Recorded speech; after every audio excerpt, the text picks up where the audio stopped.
Hey everyone, this is Alpaco and it looks like OMDS just registered a new camera model. There's literally no news about it except that it's going to have 5G Wi-Fi. That's it.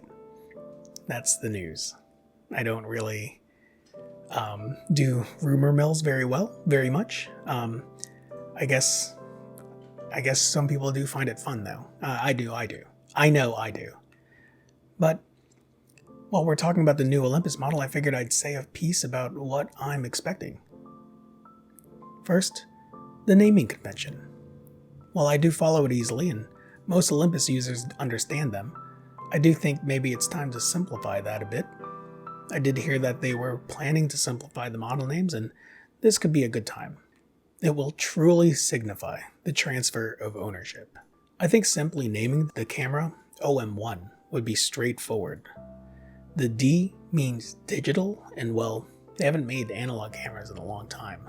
Next, I think making an E-M1X Mark II would be a terrible idea. The E-M1X was admittedly a cool concept, but most Olympus customers buy Olympus for the size, and I don't think the E-M1X sold very well because of it. For those that like the larger body, I'm very sorry to say, but if I wanted to add a battery grip, I'd just buy a battery grip. While we're talking about the size, I do have to imagine that the new camera body would be a little thicker than the previous model. I don't think it needs to be much thicker than the current EM1s, but a couple millimeters can make a difference. I think it needs to be a little thicker because I do think it's going to have that new Sony stacked NBSI sensor, and I imagine it'll warm up quickly. The thicker size can fit a heatsink of some sort to alleviate that.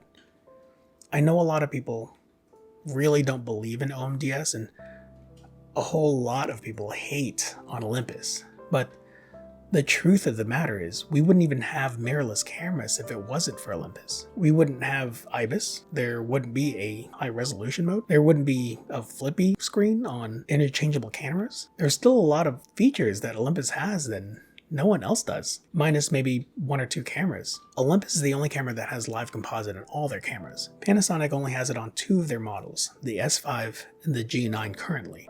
They said it's expected to be updated on their GH5 II later this year.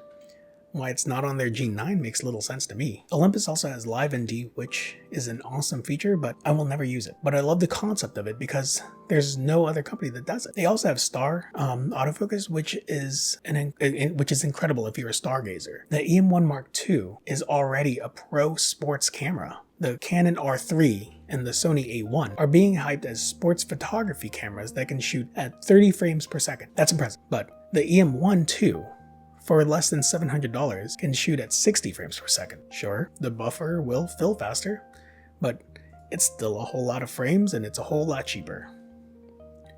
Olympus makes cameras that will allow you to experiment with every type of photography and will grow with you for as long as you shoot.